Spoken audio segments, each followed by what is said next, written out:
Үзэгчдээ орой минь төргий манай өнөөдрийн зочноор Улсын их хурлын гишүүн Баярбаатар оролцож байна. Орой минь төргий урилга хэлэлцэнд баярлалаа. За орой минь төргий бас үзэгчтэй бас орой минь хүргье. За тэгэхээр Улсын их хурлын хаврын чуулган эхэллээ. За олон хуулийн төсөл ярилцахаар яригдж байгааг нэг нь бол одоо эд иргэдийн шилжүүлэх тухай анхдагч хуулийн төсөл байгаа тий. Энэхүү хуулийн төслийг яагаад оруулж ирв те? Гол үзүүл баримтлал нь юу байна? Нийгмийн ямар асуудлыг шийдэх энэ хууль батлагдсанараа тий. Энэ талаар үеийнхээ мэдээлэл. За тэгээ эд иргэдийн шилжүүлэх тухай хууль гэдэг анхдагч хууль одоо төсөл өргөн баригдаад хилцэх хэсгээ бас Улсын их хурлын нэгдсэн чуулганаар хилцэхийг бол дэмжиж ингээд явж байгаа. За өнөөдөр одоо эрүүл мэндийн сайдаар ажиллаж байгаа Улсын их хурлын гишүүн Чимбүрэн анх бол одоо Улсын их хурлын гишүүнийхээ хувьар уг хуулийн төслийг бол санаачилсан. За санаачлаад хилцэх хэсэг дэмжигчсний дараа бол одоо их хурлын дарганы захирамжаар ажлын хэсэг байгуулахад одоо миний бие ажлын хэсгийг ахлаад одоо өнгөрсөн хугацаанд нэлээд судалгааг хийгээд ажиллаад явж байгаа. За өмнө нь бол донорын хууль гэж байдаг тийм ээ. Тэгэхээр донорын хуулийн дотор нэг бүлэг болоод одоо энэ хэрэгшин шилжүүлэх зохицуулалт нь явж ирсэн. За одоо энийг бол ингээд тусдаа хууль болгох нь зөв юм байна. Анхдагч хуультай байх хэрэгтэй юм байна гэдэг үзүүлэлтээр явсан. Гол хуулийн үзэл баримтлал өнөөдөр бид нар амьгүй донорыг өнөөдөр хэрхэн яаж одоо тогтоох вэ? Амьгүй донороос эргэтэн шилжүүлэх үйл явцыг илүү идэвхжүүлэх юм боломж нь хууль эрх зүйн орчноор тогтоох гэж үзэж байгаа. Одоо би энэ анх хуулийн ажлын хэсгийг ахлаад явж байгаа үед бол нэг 500 орчим одоо хүн бол донор хүлээлгэнд ингэж байж ирсэн. Гэтэл өнгөрсөн энэ богинохоо хугацаанд тэгэхэд өнөөдөр 1000 гаруй авчиж байна. Тэгэхээр энэ донор хүлээж байгаа өвчтнүүд маань өнөөдөр донор нь олдохгүй байдлаас болоод хууль эрх зүйн орчны дутмаг нөхцөл байдлаас болоод хорвоогийн мөнгөсийг үзүүлж байгаа нөхцлөдүүд бол их байна. Тэгэхээр энэ хууль эрх зүйн орчноо тодорхой болохгүй бол өнгөрсөн хугацаанд одоо гарсан бидэнд бол алдаа дутагдал олон зүйлүүд байгаа учраас энэ хууль эрх зүйн орчныг бид яаралтай батлах зайлшгүй шаардлага байна гэж үзэж байна.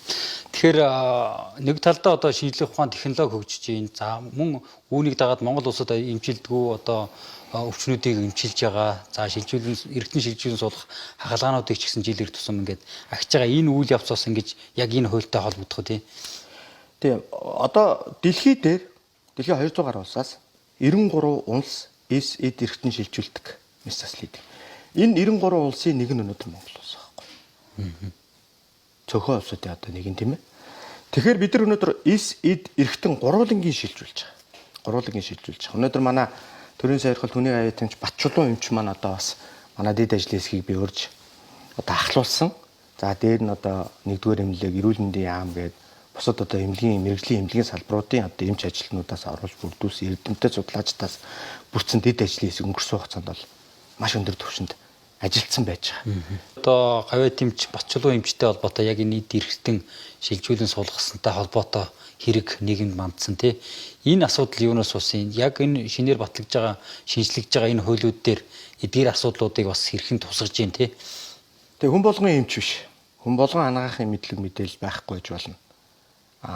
Энэ өнгөрсөн хугацааны энэ алдаа дутагдал яг саяны миний хэлсэн зүйлээс үүдэлтэй гэж би харж байгаа.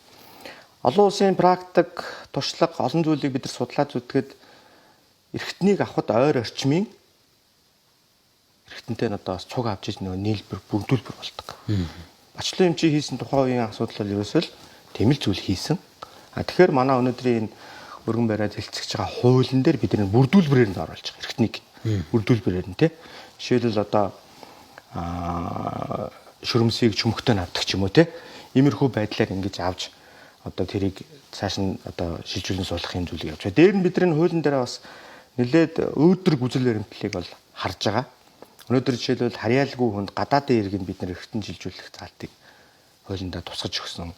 Цаашлаад өнөөдөр бол одоо шинжлэх ухаан хөгжсөнтэй холбогдуулаад өнөөдөр эргэтнийг бид нар хадгалж болдог болсон. Одоо биобанк гэж олон улсын мэргэжлийн хэллэг нэж байна. Тэгээ биобанкыг хүртэл одоо байгуулах юм зорилгыг агуулад одоо хуулийн төсөлтөд тусгацсан байж байгаа.